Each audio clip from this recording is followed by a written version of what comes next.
Do I always have this radiant smile? I usually post hilarious things on social media and crack some jokes, but it doesn't mean I'm always a cheerful person. You know, people are a lot like icebergs. What they present to the world is usually only a small portion of the entirety of themselves, and so do I.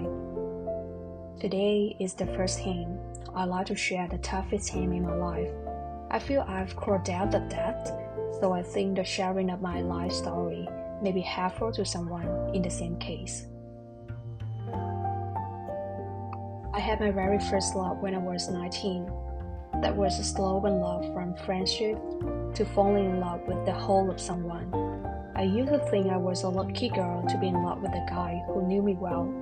It's a very beautiful and dreamy love until I suddenly heard from some mutual friends of ours that my boyfriend was getting married. As you know, love stories don't always have a happy ending. I know that. But the way our relationship ended was hurtful. After 8 years, he left me without any explanation.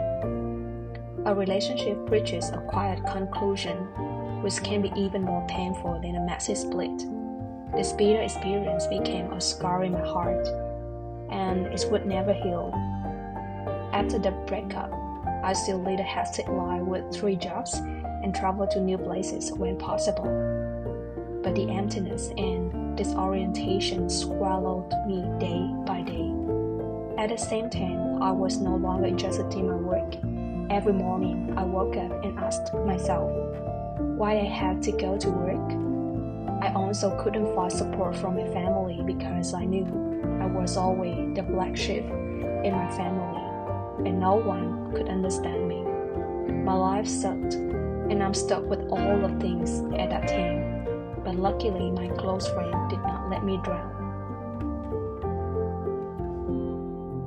At the end of 2019, I decided to quit my job to study in Wuhan, China. However, when everything was almost done, COVID quickly spread worldwide, and I could not make it.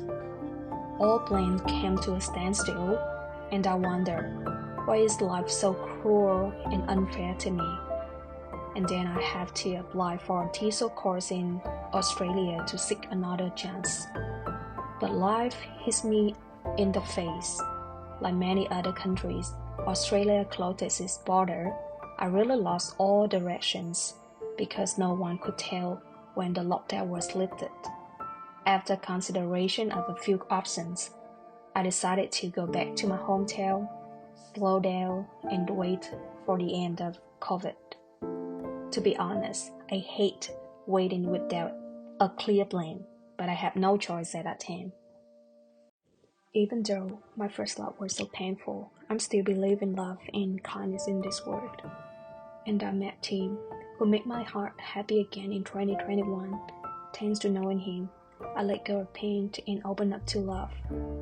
However, due to differences, we chose to end this relationship respectfully. Saying goodbye is never easy, but both of us have emotional and psychological trauma that needs to be healed before learning how to love somebody. During nearly 2 years in Australia, there was times when I suffered from burnout before I had peace of mind like now. I used to sleep only 4 hours a day to be able to complete schoolwork and do 2 jobs to cover the cost of living. I felt desperate in cold and gloomy winters. Fortunately, what doesn't kill me makes me stronger. I've overcome difficulties and gradually stabilized my life. Now, I'm so ready to move on to the next chapter of my life with the wild dreams and ambitious plans.